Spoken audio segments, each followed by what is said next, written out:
Oscar പുരസ്കാരത്തിനുള്ള പ്രാഥമിക പട്ടികയിൽ ആടുജീവിതം എത്തിയതിൽ വലിയ സന്തോഷമെന്ന് സംവിധായകൻ ബ്ലസ്സി.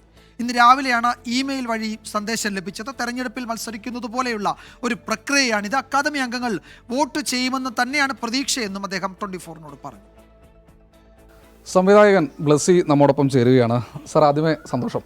ഞങ്ങൾ മലയാളി എന്ന രീതിയിൽ അഭിമാനിക്കുന്നു. സ്വാഭാവികമായിട്ട് ആടുജീവിതം ഓസ്കറിൻ്റെ പ്രധാനപ്പെട്ട സിനിമകളുടെ പ്രാഥമിക പട്ടികയിൽ വന്നു, മികച്ച സിനിമയുടെ എന്നാണ് അറിവ്. എന്താണ് സാർ ആദ്യമായി പറയാനുള്ളത്? വളരെ സന്തോഷമുള്ള കാര്യമാണ്. പക്ഷേ ഇതൊരു തുടക്കം മാത്രമാണ്. ഒരു ഫസ്റ്റ് റൗണ്ട് എന്ന് വേണമെങ്കിൽ പറയാം. ഇനിയാണ് വോട്ടിങ്ങും കാര്യങ്ങളൊക്കെ അക്കാഡമി മെമ്പേഴ്സിൻ്റെ മെയിൻ വോട്ടിങ് നടക്കുന്ന ഒരു ഇതോടാണ്. അത് ഈ 8-ാം തീയതി മുതൽ നാളെ മുതൽ 4 ദിവസത്തേക്ക് ആരംഭിക്കുന്നു.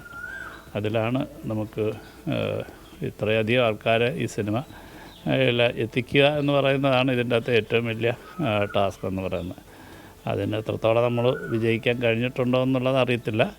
നമ്മൾ ലോസ് ആഞ്ചൽസിലും ന്യൂയോർക്കിലും UK-ലും ഒക്കെ ആയിട്ട് ഒരുപാട് സ്ക്രീനിങ്ങുകളൊക്കെ നമ്മൾ ചെയ്തിരുന്നു.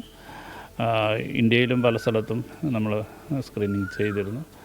അപ്പം അതിനൊക്കെ ഒരു നല്ല റിസൾട്ട് ഉണ്ടാകുമെന്ന് വിചാരിക്കുന്നു. ഇന്നലെ ആണോ അറിയിപ്പ് കിട്ടിയത് ഇങ്ങനെ പ്രാഥമിക പട്ടികയിൽ പെട്ടു? ഇന്ന് വെളുപ്പിനെയാണ് കിട്ടുന്നത്. മെയിൽ നോക്കുന്നത് ഇന്നലെയാണ്, അയച്ചു തരത്തില്ല. അത് അറിയുന്നതിന് മുമ്പേ ഉള്ള മറ്റൊരു സന്തോഷ വാർത്തയായിരുന്നു. ഇതിനേക്കാൾ കൂടുതൽ MPSC എന്ന് പറയുന്ന സൗണ്ട് വിഭാഗത്തിന് വേണ്ടിയുള്ള അതിൻ്റെ ഒരു ഗിൽഡിൻ്റെ ഇതിലേക്ക് 5 സിനിമകളെ സെലക്ട് ചെയ്തപ്പോൾ നോമിനേറ്റ് ചെയ്തപ്പോഴുള്ള നോമിനേഷൻ കിട്ടി എന്നുള്ളതാണ്. അത് അടുത്ത മാസമാണ് അതിൻ്റെ റിസൾട്ട് അറിയാൻ പോവുക. പ്രാഥമികമായ പട്ടികയിൽ പെട്ടു എന്ന് തന്നെ പറയുമ്പോൾ സ്വാഭാവികമായിട്ടും മലയാളിയെ സംബന്ധിച്ചിടത്തോളം വലിയ ആത്മാഭിമാനം തന്നെയാണ്. അക്കാര്യത്തിൽ യാതൊരു തർക്കമൊന്നുമില്ല. ആരെയാണ് ഈ വേളയിൽ ഏറ്റവും പൃഥ്വിരാജിൻ്റെ ഒക്കെ ഒരു ഗംഭീര അഭിനയം ആരെയാണ് ഏറ്റവും കൂടുതൽ ഓർക്കുന്നത്? എനിക്ക് തോന്നുന്നു ഈ സിനിമയെ സംബന്ധിച്ചിടത്തോളം ഒരു വലിയൊരു ടീം വർക്കാണ്. ആ ടീം വർക്ക് എന്ന് പറയുന്നത് അതിന് ഒരാളെ മാത്രമായിട്ട് നമുക്കങ്ങനെ പറയാൻ പറ്റത്തില്ല. കാരണം എന്നോടൊപ്പം വർക്ക് ചെയ്തിട്ടുള്ള എൻ്റെ ഏറ്റവും നമ്മുടെ ഒരു യൂണിറ്റ് ബോയ് ഉൾപ്പെടെയുള്ള ആൾക്കാർ ഈ സിനിമയ്ക്ക് വേണ്ടി ഒരുപാട് വിയർപ്പ് ഒഴുക്കിയിട്ടുള്ളതാണ്. അപ്പം എല്ലാവരുടെ ആത്മാർത്ഥമായ കൂട്ടായിട്ടുള്ളൊരു ശ്രമം തന്നെയാണ് ആടുജീവിതത്തിനെ സംബന്ധിച്ചിടത്തോളം നമുക്ക് ബാക്കി വയ്ക്കാനായിട്ട്.